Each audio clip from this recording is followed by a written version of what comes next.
ગુજરાત યુનિવર્સિટીની ભરતીમાં 11,000થી વધારે ઉમેદવારોની અરજી. નોન ટીચિંગ સ્ટાફ અને વહીવટી અધિકારી માટેની 124 જગ્યા પર ભરતી કરવાની છે, જેમાં સૌથી વધારે ક્લાર્ક માટે 10,000 કરતાં વધારે અરજી આવી છે.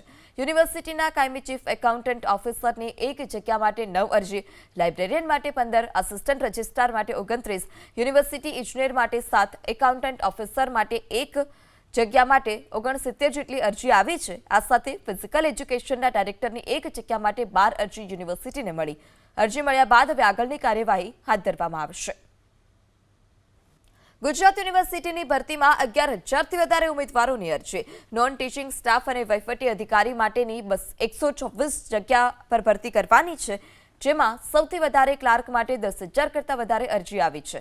યુનિવર્સિટીના કાયમી ચીફ એકાઉન્ટન્ટ ઓફિસરની 1 જગ્યા માટે 9 અરજી, લાઇબ્રેરિયન માટે 15, આસિસ્ટન્ટ રજિસ્ટ્રાર માટે 29, યુનિવર્સિટી ઇજનેર માટે 7, એકાઉન્ટન્ટ ઓફિસર માટે 1 જગ્યા માટે 69 જેટલી અરજી આવી છે. આ સાથે ફિઝિકલ એજ્યુકેશનના ડાયરેક્ટરની 1 જગ્યા માટે 12 અરજી યુનિવર્સિટીને મળી. અરજી મળ્યા બાદ હવે આગળની કાર્યવાહી હાથ ધરવામાં આવશે.